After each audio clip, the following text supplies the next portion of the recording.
My name is Ziba. I was born in the mountains of Badakhshan, in a small village near the high peaks of the Pamir. Life there was hard, but the mountains gave us strength. The winters were long, and the snow seemed endless. Still, in those frozen lands, my heart found warmth in one person, Farid. Farid and I grew up in the same valley. We saw each other at the river, at the small school, at the village gatherings. He was always kind, always ready to help. He had strong hands from working with his father, but his smile was soft, like sunlight on ice. I don't know when friendship turned into love, but it did.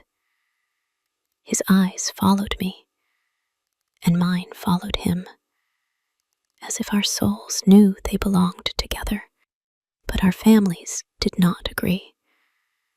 His family said I was not the right match.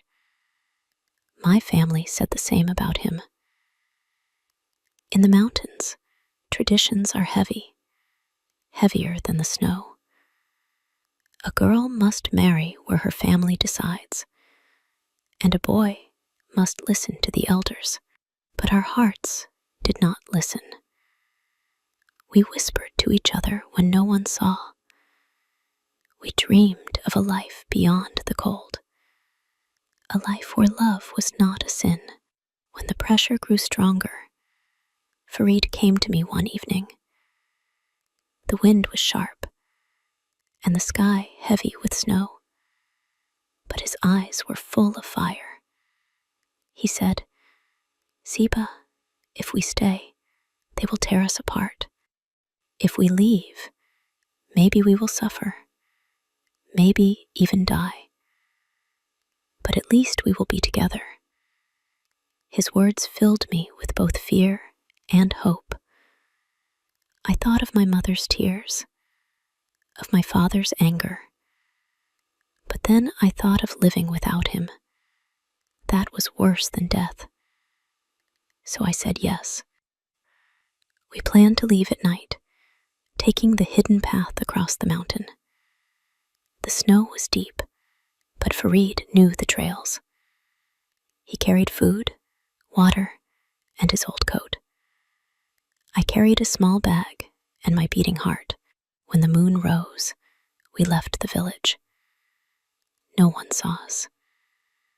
The silence of the mountains swallowed us, and the stars lit our way. At first, the journey felt almost magical. We were free, just the two of us, walking side by side, breathing the same cold air. I imagined the valley beyond the mountain, where no one knew our names, where we could marry and live in peace. Farid squeezed my hand and smiled. I believed in that dream. But dreams can be cruel. By the second day, the storm began. The sky turned dark, and the wind screamed like a beast. Snow fell thick and heavy, covering the path, covering us. We walked slower, our feet sinking deep, our bodies trembling. My hands turned numb. My face burned with cold.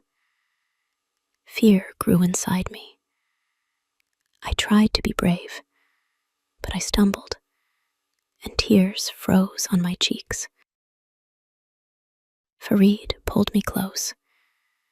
He wrapped his arms around me, whispering, "We will make it. Don't give up." His voice gave me strength, but I saw the worry in his eyes.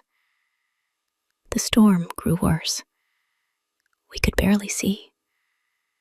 We had to keep moving, but each step was harder. Then he stopped. He looked at me, then at his coat. Without a word, he took it off and placed it around my shoulders. I shook my head, crying, "No, you need it too." But he only smiled, the same soft smile that had always melted my heart. "You must live," he said. "Promise me." The coat was heavy, warm, and filled with his scent. I wanted to throw it back at him, to force him to keep it. But his eyes told me not to argue. I nodded, tears blurring my vision. He took my hand again, leading me through the storm, step by step, never letting go. Hours passed. My body was warmer, but his began to weaken. His lips turned blue. His hands grew stiff. Still, he pushed me forward, whispering, "Just a little more." But I knew. I felt it in the way his grip loosened, in the way his steps slowed. Fear turned to terror.